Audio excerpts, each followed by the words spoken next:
என்னென்ன எழுத்துக்கள் இருக்கு? என்னென்ன எழுத்துக்கள் இருக்கு?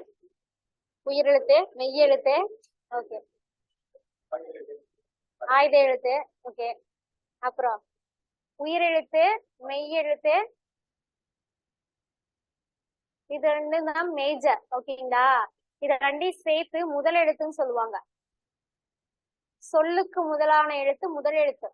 ஓகேங்களா? உயிரெழுத்து எத்தனை இருக்கு? 12 இருக்கு. மெய்யெழுத்து 18 இருக்கு. அப்ப முதல் எழுத்து எத்தனைவா இருக்கும்? 30. ஓகேங்களா? முதல் எழுத்துக்கள் எத்தனைன்னு கேட்பாங்க. ஓகேங்களா?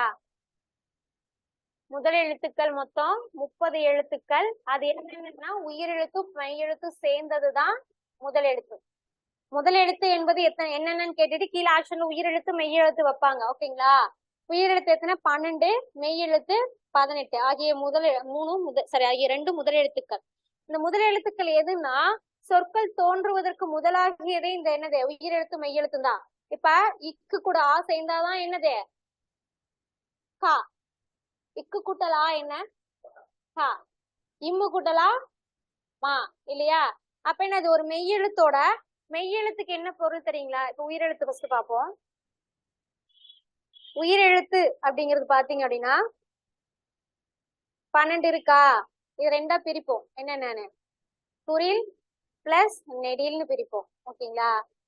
குறில் எத்தனை எழுத்து இருக்கு? 5 இருக்கு. நெடில் எத்தனை இருக்கு? 7 இருக்கு.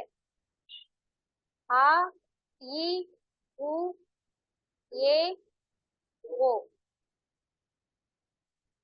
அவ்வளவு நெடில் எழுத்து. ஐயும் நெடில் எழுத்து. ஓகேங்களா? ஆ, இ, உ, என்ன எல்கேஜி ஸ்டூடெண்ட் ஆயிட்டாங்கிறீங்களா? அப்படிதான் படிக்கிறோம். ஓகேங்களா?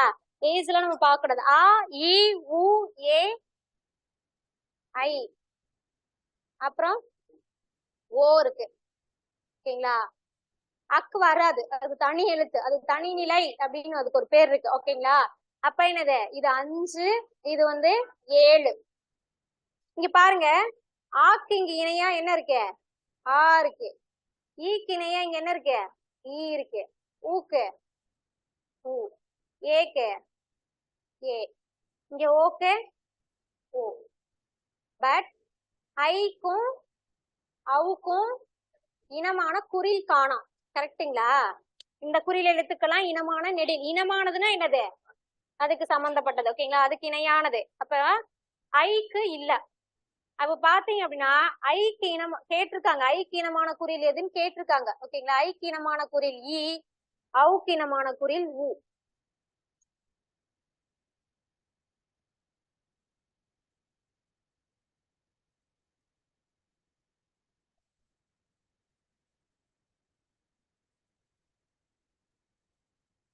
ஓகே, இப்ப பாருங்க, குறில் எழுத்து 5 இருக்கு. கேட்பாங்க உயிரெழுத்தில் குறில் எழுத்துக்கள் எத்தனைன்னு கேட்பாங்க. 5. உயிரெழுத்துல நெடில் எழுத்துக்கள் எத்தனைன்னு கேட்பாங்க.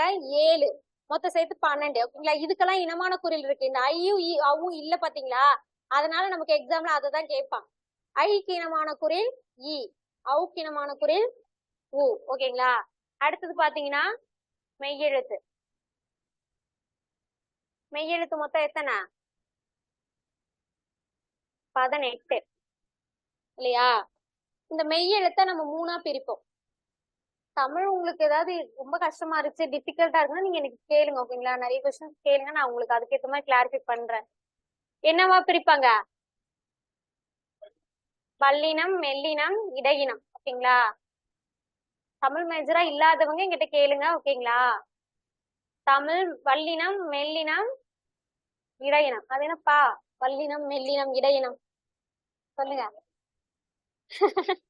இல்ல, ஏன் அதை பிரிக்கிறாங்க? ஃபர்ஸ்ட் வல்லினம்னு எதுக்கு பிரிக்கிறாங்க? மெல்லினம்னு எதுக்கு பிரிக்கிறாங்க? இடையினம்னு எதுக்கு பிரிக்கிறாங்கன்னு பாக்கணும். இதுல பாத்தீங்கன்னா 6 எழுத்து, இதுக்கு பாத்தீங்கன்னா 6 எழுத்து, இதுல பாத்தீங்கன்னா 6 எழுத்து. 3 18 வந்துருச்சா? பாருங்க, கசட தபர.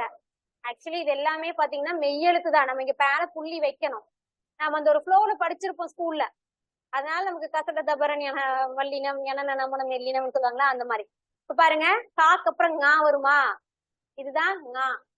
சாக்கு அப்புறம் ஞா. ஃபுல் ஸ்டாப் வைக்கணும் ஆக்சுவலா. நம்ம அது வந்து மெமரி பண்றதுக்காக நமக்கு ஒரு ஃப்ளோல அப்படி சொல்லி கொடுத்துருக்காங்க. பட் இது எல்லாமே மெய் எழுத்து. ஓகேங்களா? அடுத்தது என்னது?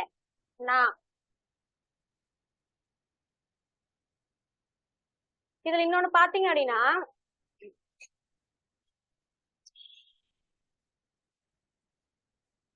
இந்த வல்லினத்துக்கும் மெல்லினத்துக்கும் ஒரு டிஃபரன்ஸ் பாத்தீங்கன்னா, அதுக்கு அடுத்தடுத்த எழுத்தே வரும் பாருங்க. நார்மலா காங்காச்சா 18 எழுத்து படிச்சீங்கன்னு வச்சுக்கோங்களேன், கா ஙா. இது வந்து ஞானம் படிக்க கூடாது, அதுக்கு ஸ்பெல்லிங் ஙா ஙா. ஓகேங்களா? ஞா. அதெல்லாம் உங்களுக்கு ப்ரொனன்சியேஷன் நல்லா உள்ள போகணும். ஞா. ஓகேங்களா? அடுத்தது சா ஞா. இது வந்து ஞா. ஓகேங்களா? டா நா. தா நா. பா மா. இதுக்கு ரா நா. ஓகேங்களா? அடுத்தடுத்த வார்த்தையே வரும். வல்லினத்துக்கும் மெல்லினத்துக்கும் அதுதான். ஏன் அப்படின்னா வல்லினமும் மெல்லினமும் சில இடத்துல சேர்ந்து சேர்ந்து வரும். அதனால நம்ம பார்க்கலாம். ஓகேங்களா? அடுத்தது இடையினம்.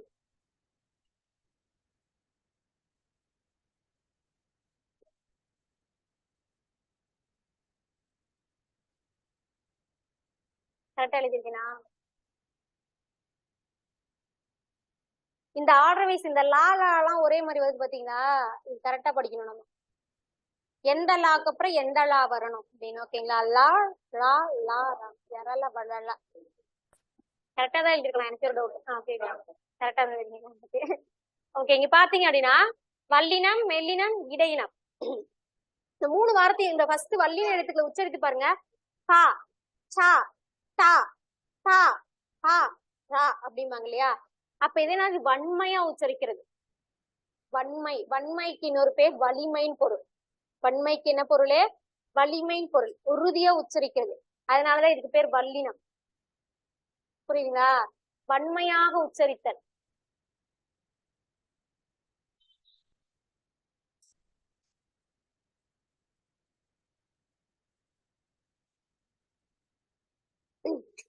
மெல்லினம் என்னன்னு பாத்தீங்கன்னு வச்சுக்கோங்களேன், நாம என்ன இங்கிலீஷ் பேசுறோம்? நாம இப்ப இந்தியால பேசிட்டு இருக்க இங்கிலீஷ் என்ன இங்கிலீஷ்? இங்கிலீஷ் 2 டைப்ஸா இருக்கு, தெரியுமா உங்களுக்கு? நீங்க அமெரிக்கன் இங்கிலீஷ் பேசுறீங்க, அதனால எனக்கு புரியல அப்படிம்பாங்கல்ல. பிரிட்டிஷ் இங்கிலீஷ், அமெரிக்கன் இங்கிலீஷ்க்கு 2 டிஃபரன்ஸ் இருக்கு. ஓகேங்களா? இப்ப நாம லிஃப்ட்னு சொன்னா அவங்க எலிவேட்டர் அப்படிம்பாங்க. நாம லிஃப்ட்னு சொல்றோம் பிரிட்டிஷ் இங்கிலீஷ்ல, அவங்க எலிவேட்டர் அப்படிம்பாங்க. அந்த மாதிரி நிறைய விஷயங்கள் இருக்கு இல்லையா? அப்ப பாத்தீங்கன்னா பிரிட்டிஷ்காரன் வன்மையா வச்சிருப்பான் மோஸ்ட் ஆஃப். நாமளும் அதனாலதான் இங்கிலீஷ் படிக்கும் போது ஒரு மாதிரி. ஆனா சில பேர் இங்கிலீஷ் பேசுவானுங்க, ஆனா அவனுக்கு பேசுறதே புரியாது. நம்ம பாக்குறதுக்குள்ள சென்டென்ஸே முடிஞ்சு போயிடும். ஏன்னா அவனுங்க மூக்குல பேசுவானுங்க, அமெரிக்காக்காரனுங்க. இல்லைங்களா?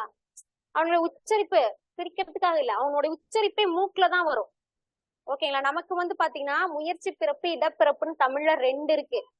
முயற்சி பிறப்புங்கிறது நாம வந்து முயற்சியா எந்த இடத்துல இருந்து பிறக்குது. இடப்பிறப்புனா இந்த வார்த்தைகள் எந்த இடத்துல இருந்து வருது. ஓகேங்களா? நம்ம வந்து இப்ப அடி வயித்துல இருந்து பேசுறோம்னா நாபி கமலத்துல இருந்து வருதுன்னா எந்தெந்த வழியில பேசுறோம் அந்த மாதிரி. ஓகேங்களா? அந்த மாதிரி பாத்தீங்க அப்படின்னா மெல்லினம் வந்து மூக்கை இடமாக கொண்டு பிரிக்கக்கூடிய எழுத்துக்கள்.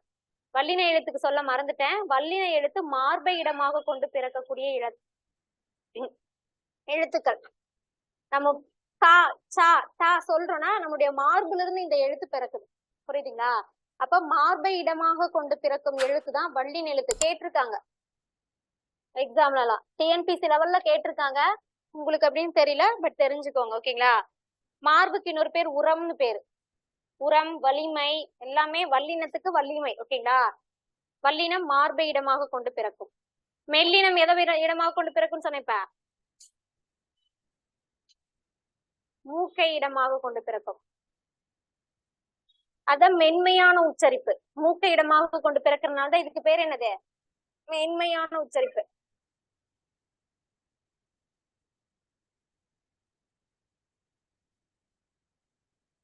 அடுத்தது இடையினம்.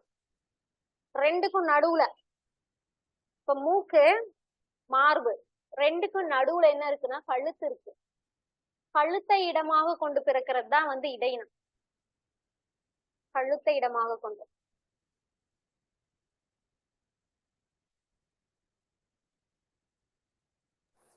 அதான் சொல்றேன், வல்லினத்துக்கும் மெல்லினத்துக்கும் இடையின உச்சரிப்பு. அதனால இதுக்கு வந்து அந்த அளவுக்கு பேர் தனியாலாம் இல்ல. ஓகேங்களா? Okay ma'am. கழுத்தை இடமாக கொண்டு பிறக்குது. இது வந்து இடப்பிறப்புன்னு அர்த்தம். ஓகேங்களா? இது வந்து முயற்சி பிறப்புன்னு சொல்லுவாங்க. வன்மை உச்சரிக்கிறது, இதெல்லாம் முயற்சி பிறப்பு. அந்த மென்மையா உச்சரிக்கனால பாருங்க. அது இதுலயும் இன்னும் டெப்த் இருக்குது. காங்க கா மட்டும் எங்க இருந்தது? இச்சு. இந்த டா அந்த நாக்குல இருக்குல்ல, அதெல்லாம் எதனுடைய முயற்சினால பிறக்கல. அந்த வன்மை வந்து எங்க அந்த அந்த வன்மை முயற்சியெல்லாம் உச்சரிப்பெல்லாம் இன்னும் டெப்தா இருக்கு. ஓகேங்களா? இப்ப வல்லினம், மெல்லினம், இடையினம், உயிர் எழுத்து மெய் எழுத்து பாத்துட்டோம். அப்ப ஆயுத எழுத்து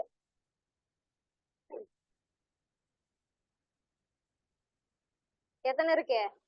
ஒன்னே ஒண்ணு இருக்கு. அக். அக். இது வந்து தலையை இடமாக கொண்டு பிறக்குது. உயிரெழுத்து சொல்ல மறந்துட்டேன். உயிரெழுத்தும் தலையை இடமாக கொண்டு பிறக்கக்கூடியது. இடம் வந்து தலையை இடமாக கொண்டு பிறக்கக்கூடியது உயிரெழுத்து. ஓகேங்களா?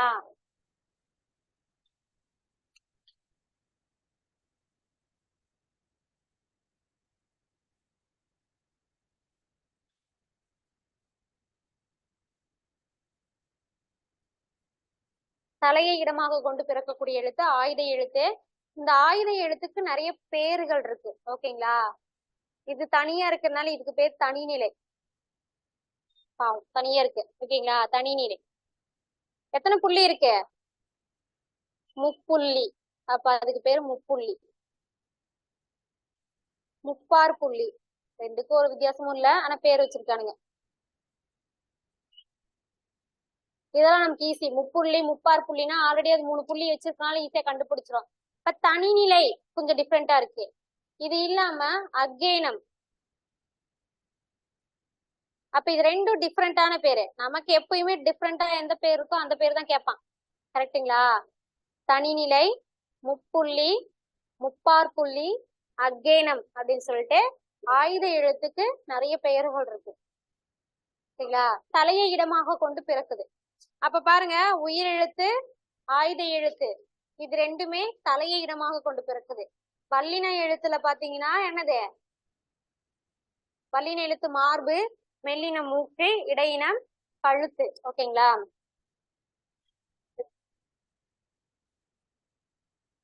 அடுத்தது பாருங்க, ஜஸ்ட் மேஜரா உங்களுக்கு வேற என்ன சொல்லணும்? ஓகே. இது இல்லாம சில எழுத்துக்கள் அப்படின்னா சுட்டெழுத்து இருக்கு. சுட்டெழுத்து அதெல்லாம் கொஞ்சம் ஒரு மாதிரி இதாதான் இருக்கும். ஓகேங்களா? இப்ப எப்படி முதல் எழுத்து பார்த்தோம் இல்லையா, அது மாதிரி சுட்டெழுத்து.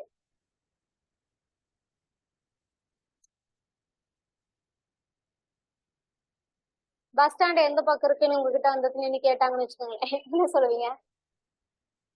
இந்த பக்கம் இருக்கு இல்லையா? இப்ப புது பஸ் ஸ்டாண்ட் போகணும்னா இந்த பக்கம் இருக்கு. அப்ப என்ன பண்றீங்க? சுட்டி காட்டுறீங்க. ஒரு இடத்த சுட்டி காட்டுறீங்க. அந்த பக்கம் இருக்கு, இந்த பக்கம் இருக்கு, அங்க போகணும் அப்படின்னு சொல்லி சுட்டி காட்டுறீங்க. அதுக்கு பேர் தான் சுட்டெழுத்து. ஆ, இ, உ இது 3 சுட்டெழுத்து. ஆ, இ, உ இது 3 சுட்டெழுத்து.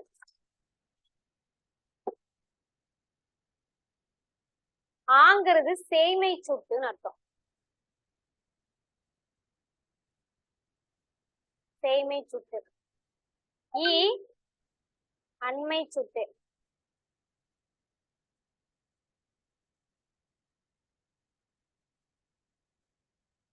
ஊ வந்து இரண்டுக்கும் இடையில்.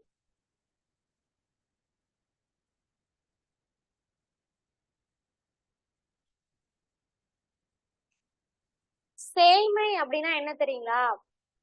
தொலைவுன்னு பொருள். நமக்கு சேய்மைனா தொலைவுன்னு பொருள். சேய்னாலும் தொலைவு, சேய்மைனாலும் தொலைவு. சேய்க்கு இன்னொரு பொருள் இருக்கு. என்ன இருக்கு? குழந்தை. புரியல? தாயும் சேயும் நலமாக உள்ளார்கள். செவி சாய்த்தலா? புரியல அப்படின்னு வந்துச்சா உங்களுக்கு? செவி சாய்த்தல்னா காது கொடுத்து கேக்குறது. செவி சாய்க்கிறது. நீங்க பேசுறத நான் செவி சாய்த்து கேட்கிறேன் அப்படின்னா நீங்க பேசுறத நான் கேட்கிறேன்னு அர்த்தம். ஓகேங்களா? சேய்மை. சேய்மைனாலும் தொலைவு, சேயினாலும் தொலைவுன்னு ஒரு பொருள் இருக்கு. ஓகேங்களா? சேய்னா குழந்தைன்னு ஒரு பொருள் இருக்கு. ரெண்டுக்கும் டிஃபரன்ஸ் இருக்கு. சேய்னா குழந்தைன்னு ஒரு பொருள், தொலைவுன்னு ஒரு பொருள். அண்மை, அருகில். அண்மைனா என்னது? அருகில்னு பொருள். அண்மைக்கு ஆப்போசிட் அருகாமை. இது ஒரு டைம் கேட்டிருந்தாங்க டிஎன்பிசில. அருகாமை என்பது எதை குறிக்குதுன்னு கேட்பாங்க. அருகாமையில் இருக்கிறாங்க அப்படின்னா என்னது, தூரமா இருக்காங்க. ஆனா நமக்கு படிச்சு பார்த்தோம்னா சும்மா அருகாமையில் இருக்காங்கன்னா பக்கத்துல இருக்காங்கிற மாதிரி ஒரு மைண்ட் நமக்கு வரும். ஓகேங்களா? அப்ப அண்மைக்கு ஆப்போசிட் அருகாமை, அதுவும் தொலைவு தான். புரியுதுங்களா? இரண்டுக்கும் இடையில். அப்ப இங்க பாத்தீங்க அப்படின்னா உங்ககிட்ட கேட்கிறேன், உங்க பக்கத்துல இருந்த ஒரு பர்சன் எங்க போயிட்டாங்க, அதாவது உங்க பக்கத்துல இருக்கிற பர்சன் இல்ல, எங்க போயிட்டாங்கன்னு கேக்குறீங்கன்னா அவங்க அங்க போயிட்டா மேம் அப்படிம்பாங்க. இப்போ ஒரு தேர்ட் பர்சனை கேட்கிறோம் நாங்க. ஓகேங்களா? அப்போ அங்கே போயிட்டாங்கும் போது தான் நாங்க இடத்துல யூஸ் பண்றோம். புரியுங்களா? அந்த பக்கம் இருக்குது. அப்ப பக்கத்துல இருக்கிறது எதையுமே அந்த பக்கம் இருக்குன்னு சொல்ல மாட்டோம். அங்க இருக்கு, தூரமா இருக்கு, அதான் சேய்மை சுட்டு. இது இந்த பக்கம், இந்த பொருள், அப்ப என்னது, இதெல்லாம் பக்கத்துல இருக்குது. அப்ப இது வந்து அண்மை சுட்டு. ஊங்கிறது பாத்தீங்க அப்படின்னா அண்மையும் அல்லாமல் சேய்மையும் அல்லாமல் நடுவில் குறிப்பது. எப்படா குறிக்கிறது அப்படிங்கிறீங்களா? எப்படி அப்படின்னா இதை நாம இப்ப பயன்படுத்துறது கிடையாது. ஓகேங்களா? இது என்னது, இலக்கிய முறைநடையில தான் பயன்படுத்தியிருக்காங்க. ஓகேங்களா? அந்த காலத்துல இலக்கியத்துல பயன்படுத்தியிருக்காங்க. ஓகேங்களா? அண்மைக்கும் சேய்மைக்கும் அல்லாத தொலைவுகள்ல பயன்படுத்துறது. வந்து இப்ப வழக்கத்துல இல்ல. கேட்பாங்க எப்படின்னா, சுட்டெழுத்து எத்தனைன்னு கேட்டுருவாங்க. 3ன்னு நீங்க எழுதிடணும். ஆனா தற்பொழுது வழக்கத்தில் இல்லாத சுட்டெழுத்து எதுன்னு கேட்பாங்க. எழுதிக்கோங்க. தற்பொழுது வழக்கத்தில் இல்லாத சுட்டெழுத்து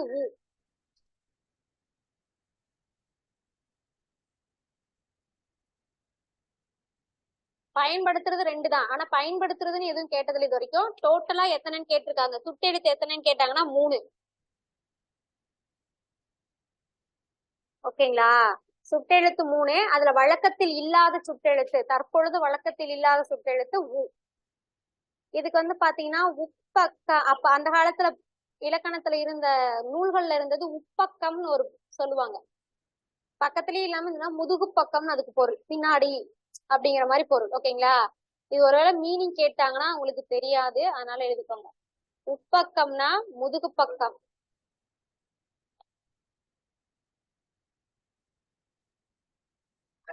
உப்பக்கம், முதுகு பக்கம். உதுக்கான், இதெல்லாம் பழைய புக்கு, ஞாபகப்படுத்துறேன். உதுக்கான் சற்று தொலைவில் பார்னு பொருள். சற்று தொலைவில் பார்.